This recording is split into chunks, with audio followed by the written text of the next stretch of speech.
لیکن کہا یہ جاتا ہے کہ پاکستان میں سول ایویشن جو ہے وہ صرف ایئرپورٹس کی مینجمنٹ تک محدود ہے اور اوور فلائٹس تک ایک بہت زیادہ پیسے کمانے والا ادارہ ہے، لیکن اس کی جو انفورسمنٹ رجیم ہے وہ بہت ویک ہے۔ چلیں، اگر سول ایویشن اتھارٹی کی بھی غلطیاں ہیں، خود پی آئی اے اس صورتحال کے لیے کس حد تک ذمہ دار ہے؟ میں سمجھتا ہوں کہ پی آئی اے کو آپ 100% کلین چٹ نہیں دے سکتے، کیونکہ اگر سول ایویشن اوور سائٹ نہیں کرے تو سیفٹی اور سیکیورٹی اور پی آئی اے کا اپنا نام جو ہے وہ اس کی ساکھ جو ہے وہ لائن پر ہے۔ تو اگر یہ جعلی پائلٹس تھے یہ سب، اور بنیادی طور پہ یہ جو سارا تحقیقات ہیں یہ پی آئی اے کی جانب سے ہی ان کا جو ہے وہ آغاز کیا گیا تھا اور ایونچولی پھر اس کو ایویشن ڈویژن نے ٹیک اوور کیا تھا، تو پی آئی اے کی ذمہ داری بنتی ہے کہ وہ اپنے گھر میں صفائی کرے، اپنے انتظامات کو خود دیکھے، انجینئرنگ کے نظام کو بہتر کرے اور ایس ایم ایس جو سیفٹی مینجمنٹ سسٹم ہے اس کو پراپر کرے، اس کے بغیر اب کام نہیں چلے گا۔ اب جس بحران کا سامنا پی آئی اے کو ہے اس سے اسے نکالنے کے لیے کیا کیا جانا چاہیے؟ دیکھیں، اس سے اب اکیلا پاکستان خود نہیں نکل سکتا، کیونکہ پاکستان کی اپنی کریڈیبلٹی آن دا لائن ہے۔ میں سمجھتا ہوں کہ پاکستان کو انٹرنیشنل فیڈریشن آف پائلٹس ایسوسی ایشن جو ہے اس کو، ایاٹا کو، آئی سی اے او جو عالمی ہوابازی کی تنظیم ہے اور ایاسا کو مل کر، اور فیڈرل ایویشن ایجنسی جو امریکہ کی ہے، ان کے ساتھ مل کر ایک کمیشن قائم کرنا چاہیے۔ یہ آج میری جو story B B C Urdu پہ لگی اس میں لکھا گیا ہے، جس کے ساتھ پاکستان اس سارے معاملے سے بحفاظت اور اپنی ساکھ کو کسی حد تک انٹیکٹ کر کے نکل سکتا ہے۔ اپنی جو ان کی وائٹ واشز ہیں ان سے اب معاملہ جو ہے وہ بہت آگے نکل چکا ہے۔ اسلام آباد سے طاہر عمران، ہم سے بات کرنے کا بہت شکریہ۔ ہمارے فیس بک پیج پر آئیں، وہاں آپ کو ویڈیو رپورٹس، تجزیے اور اہم خبریں سب ملیں گے۔ پاکستان اور دنیا بھر سے تازہ ترین خبروں کے لیے ہمیں ٹویٹر اور انسٹاگرام پر فالو کریں۔ ہمارا ہینڈل ہے @BBC اردو۔ منگل کی صبح بیجنگ سے آنے والی خبروں کے مطابق چین نے ہانگ کانگ کے لیے سیکیورٹی کا ایک نیا متنازع قانون منظور کر لیا ہے۔ نئے قانون کے تحت کسی بھی قسم کی علیحدگی، بغاوت، دہشت گردی یا غیر ملکی افواج کے ساتھ ملی بھگت کے مرتکب شخص کو مجرم قرار دیا جائے گا۔ تفصیل کے ساتھ غضنفر حیدر۔ یہ وہ موقع تھا جب چین نے ہانگ کانگ پر اپنی گرفت مضبوط کر لی۔ اس پورے عمل کی اہمیت اس بات سے لگائی جا سکتی ہے کہ اس نئے مجوزہ قانون کے حق میں تمام 162 ارکان نے ووٹ ڈالے۔ اس قانون کی منظوری سے پہلے تک اس کی تفصیلات خفیہ رکھی گئیں۔ اس نئے قانون کے تحت ہانگ کانگ میں گزشتہ برس سے جاری تمام مظاہرے بغاوت اور ملک توڑنے کے زمرے میں آئیں گے۔ اس کی سزا عمر قید تک کی ہے۔ اس قانون پر منظوری کے کچھ گھنٹوں بعد ہی عمل درآمد شروع کر دیا گیا۔ مظاہرین پر واٹر کینن استعمال کی گئیں اور ایک شخص کو آزادی کا بینر اٹھانے پر گرفتار کیا گیا۔ ہانگ کانگ کے بیجنگ نواز لیڈر نے کہا ہے کہ نیا قانون ضروری تھا۔ ہانگ کانگ کا معاشرہ آزاد و مستحکم ہے اور ہم اظہار رائے کی آزادی کے حق میں ہیں۔ اس قانون کے بارے میں لوگ یہ کہہ رہے ہیں کہ یہ ایک ملک اور دو نظام کی خلاف ورزی کرتا ہے۔ ایسا نہیں ہے، یہ قانون لوگوں کی زندگیاں، گھر اور ان کے بنیادی حقوق کے تحفظ کے لیے بنایا گیا ہے۔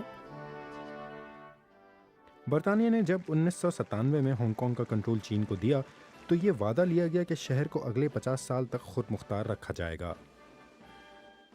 لیکن صرف 23 برس کے بعد توازن بدل رہا ہے۔ قومی سیکیورٹی کمیشن قانون سے بالاتر ہوگی اور مشتبہ افراد کو چین بھیجا جائے گا۔ امیر اور ابھرتے ہوئے بیجنگ کے لیے یہ طاقت کا مظاہرہ ہے، لیکن اس قدم کو اس کا الٹ بھی سمجھا جا سکتا ہے۔ ایک ایسے نظام میں جہاں لوگوں کو آواز اٹھانے کی اجازت نہیں، وہاں ملک کے جنوب میں ہونے والے مظاہرے انتظامیہ کے لیے انتہائی خطرناک ہیں۔ اس کے اثرات فوری طور پر دیکھے گئے۔ ہانگ کانگ میں جمہوریت کے حامیوں نے نئے قانون اور اس میں تجویز کردہ سزاؤں کے ڈر سے اپنے عہدوں اور تنظیموں سے بھی علیحدگی اختیار کرنا شروع کر دی ہے۔ نوجوان لیڈر جوشوا وانگ نے اعلان کیا کہ وہ سیاست چھوڑ رہے ہیں۔ یہ بتا رہے ہیں کہ لوگوں کو اب ڈر کا اندازہ ہوگا۔ اس کے ہانگ کانگ کے معاشرے پر منفی اثرات مرتب ہوں گے اور لوگ سیاست کے بارے میں بات کرنا بند کر دیں گے۔ یہ ایک ایسا قانون ہے جس کے ذریعے ہانگ کانگ میں بیجنگ کی حاکمیت کو مجروح کرنا جرم تصور ہوگا، اور اس کے باعث چین ہانگ کانگ میں پہلی مرتبہ اپنی سیکیورٹی ایجنسیوں کے دفاتر قائم کرے گا۔ ہانگ کانگ میں بھی ایک سیکیورٹی قانون پاس کرنا تھا، تاہم اس کی غیر مقبولیت کے باوجود اسے منظور نہیں کروایا جا سکا۔ چین اب مداخلت کر کے اس بات کو یقینی بنانے کی کوشش کر رہا ہے کہ شہر کا ایک آئینی ڈھانچہ ہو جس کے ذریعے چین کی حاکمیت کو درپیش خطرات سے نمٹا جا سکے۔ ایک چھوٹا بہادر شہر شاید اب اپنی آواز ہمیشہ کے لیے کھو دے۔ BBC اردو کے پروگرام سیربین میں آگے چل کر دیکھیے گا، کیا پاکستان میں کرونا وائرس کے کیسز اپنے عروج کو پہنچے ہیں یا ابھی نہیں؟